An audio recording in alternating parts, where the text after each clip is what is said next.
key thing with sustainable sourcing is you need to be able to show that something is measurably better in terms of reducing the impacts of production throughout the supply chain. I think it has to be, it's critical that it addresses the material impacts. So, for example, if you're talking about making your steel sourcing more sustainable, don't tell me about your office paper. Tell me about your energy, and tell me about the big holes in the ground that get dug and all the people that get moved to actually access the raw materials for this. So it has to be material to that. And I think you have to be able to show that is, to be able to, if you like, prove that you're actually making a difference. So whether that's through reporting, through transparency, through some kind of certification, I think that's, those three components are critical in whatever form of sustainable sourcing that we're looking for.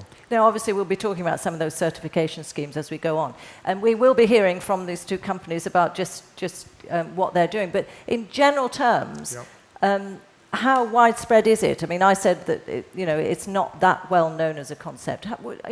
Are many companies actually seeing this as sort of a key to their business? I mean, what you have to do is partly to cast your mind back to where we were, say, 5, 6, 7, 8 years ago. Then this was really, I think, a niche discussion. At the last Davos World Economic Forum, there was a session there with CEOs and political leaders talking about taking deforestation out of supply chains. This has become, I mean, that in itself is an enormous transformation in terms of thinking and doing. And of course, it's still talking, and the talking needs to be turned into action.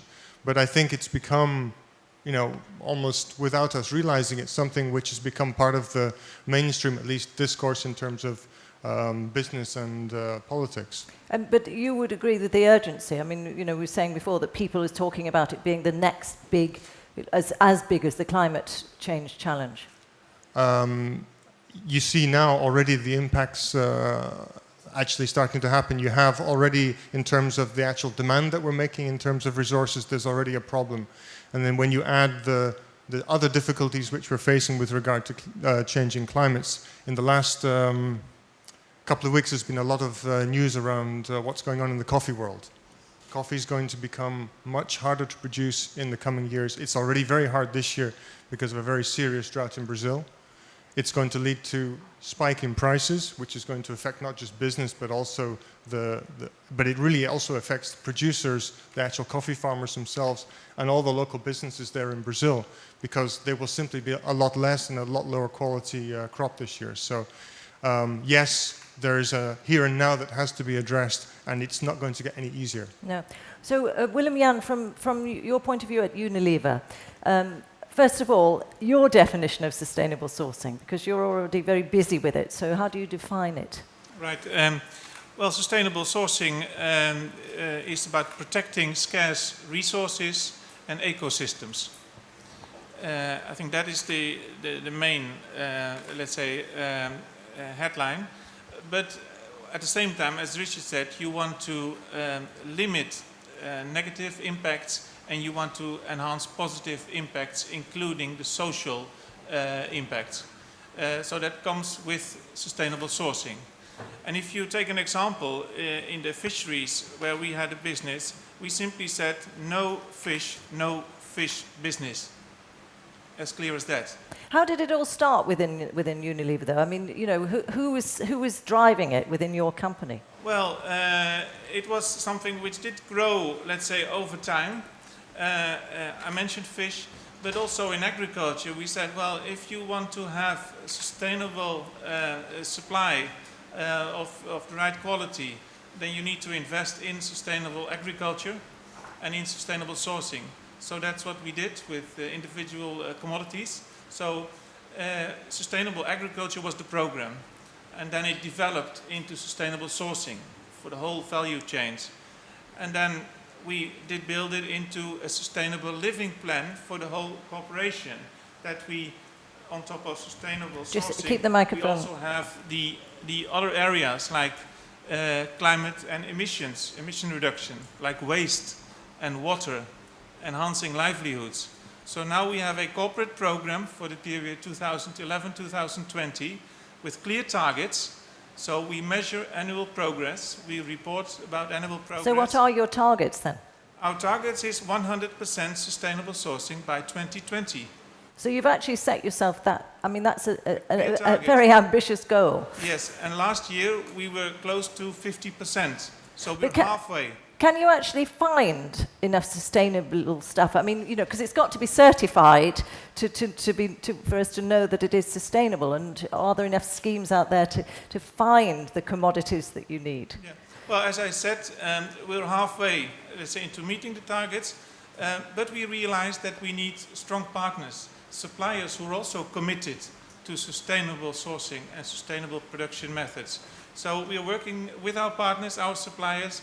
They have also led their own programs, their own commitments. So for palm oil, for example, they're committed to source sustainable palm oil by 2015. So that's next year.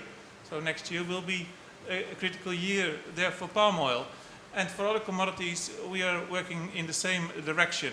But so are you it not needs just partners, and also, let's say, it needs, let's say, a program for a number of years in order to help your suppliers, to help the producers, the agriculture producers, to meet the sustainability standards. But you're not just doing this because you want to be sort of kind and cuddly. I mean, you're not doing it just for the environment. I presume there is a business sense to it somewhere.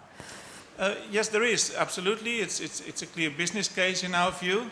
I mean, first of all, we have, let's say, been working in this area, and we are convinced that this is the right thing to do.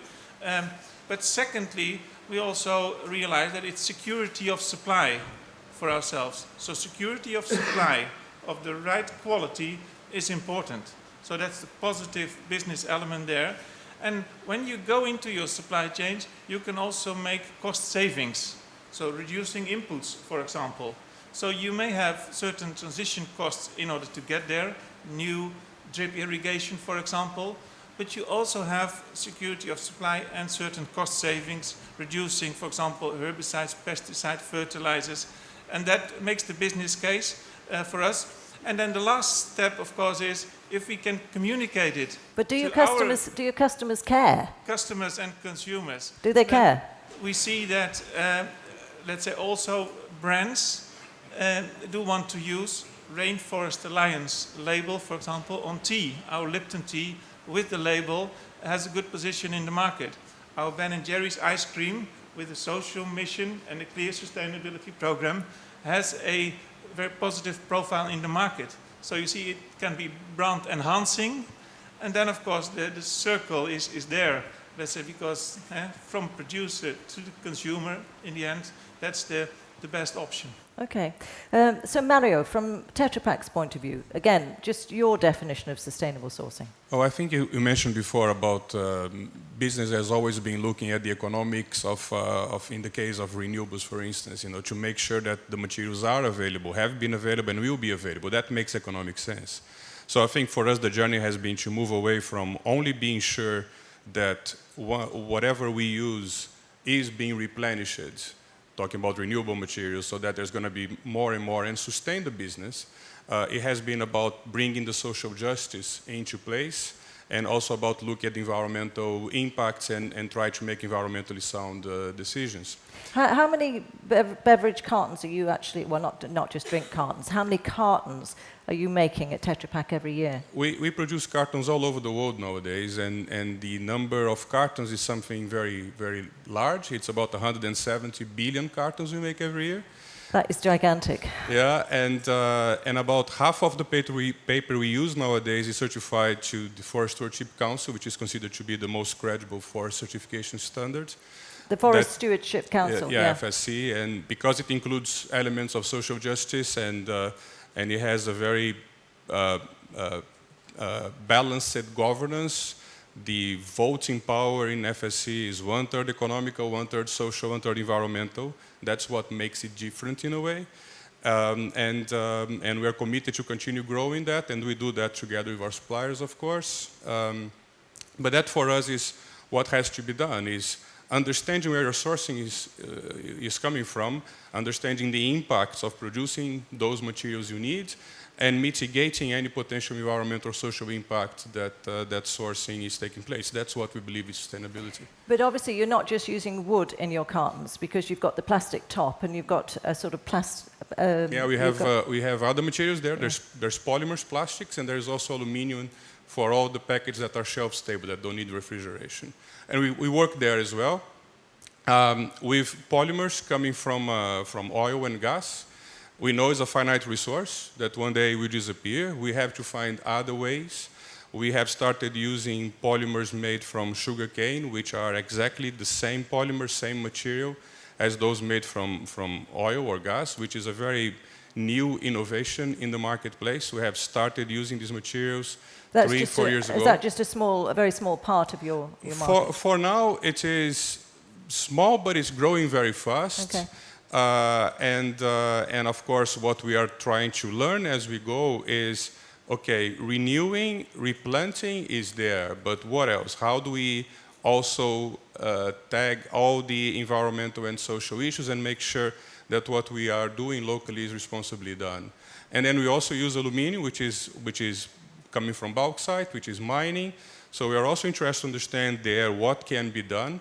About 4 or 5 years ago, together with other companies, other 4 or 5 companies, we started an initiative called Aluminium Stewardship Initiative. And the goal is to find the standard, if you will, or to find the right way of bringing responsible produced aluminum from bauxite all the way to the use. This standard is being right now developed by a group that includes economic players, but also social and environmental organizations. We're developing this standard, should be ready by the end of the year. We are now 14 companies involved in it, and we want to really take leadership and drive action to ensure that sustainability is going to be there. And unlike Unilever, I mean, you're more of a business-to-business Yes. operation, not Yeah. business-to-consumer. So, what is driving it for you then? I mean, you don't have the same sort of end-user drive. You're right. In a way, yes. We communicate a lot with our customers on the attributes of the packaging materials we sell. But what we are trying to do as well is by using the labeling of the standards, is trying to communicate to the consumers at the end of the day why that mindset is important. You mentioned fair trade before. Why consumers care about fair trade products is because now they can see a label that says this product was coming from production that is fair to the people working on the farms.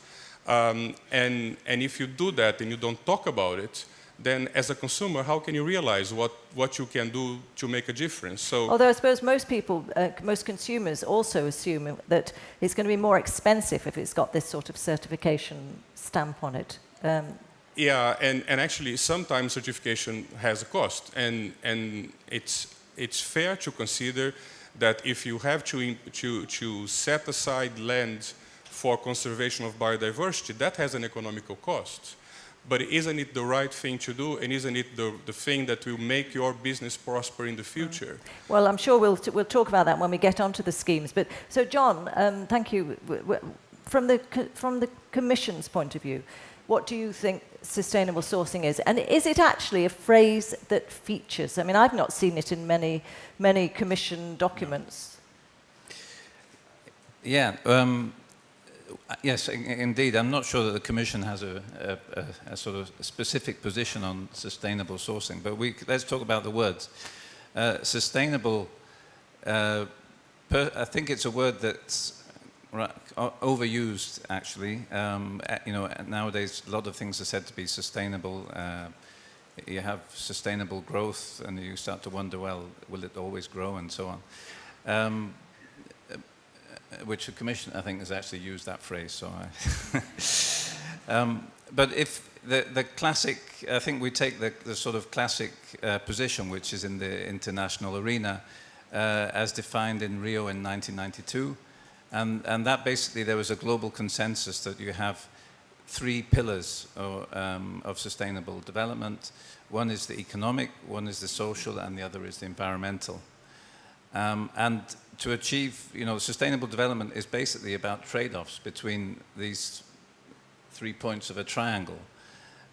Because, whatever we do, if we intervene in a natural system, we are going to modify it. The question is, to what extent, and also there are the social aspects and so on. So it's an interesting dynamic, and I think that's an important point to make, that how is that decision made about where you go in these different alternatives between the social, the economic, and the environmental. And then you get into questions about process. And I think one thing that important, I think, for me is that it's easy in Europe or Brussels to say we need to have sustainability standards, but it may not be the same in one country as another, and we have to respect that societies, are at different points of development, have different ways of looking at things.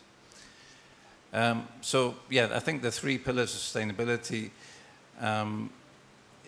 You can go back further, because as a forester, we'd like to think that we invented the concept. And, yes. Which was basically about sustainable yield. So if you go back a couple of hundred years, they started to realize that if you took out too much timber from the forest, then it started to degrade. But if you took out only a certain amount, which was equivalent to the annual, what we call the annual yield, then basically you keep on getting your resource from a renewable resource. So that sustainable yield concept is also But important. I mean, potentially, it should and could be an important part of the circular economy, because when we tend to think about the waste at the end, when we're talking about the circle, what to do with the waste. But I mean, this is starting at the other end. This is starting at the beginning. So is it not potentially then a really kind of key part of a circular economy? Yes, and I think it will become more so. We just heard, I mean, there's a lot of work going on now on bioplastics, and people are starting to see that fossil fuels, they're not going to sort of run out straight away, but in the long term, they're going to become more expensive and harder to find. So people are already looking into using bio-based materials to make plastics, and of course, they're biofuels as well. So there's going to be more pressure, even from the energy side and other uses, even over and above the food sector. And when you hear about the sort of initiatives that we've just heard from the private sector, do you imagine that it's the sort of thing that is going to be more driven by the private sector, or do you think that there is an important role that the Commission could play in this? And I mean, obviously, we'll get on to ask the others about this as well, but. I think in a globalized world, I mean, big companies, they're sort of already well connected, maybe more, the governments are looking at their own constituencies, but a big company has to take a global approach, so it's looking at it as a system.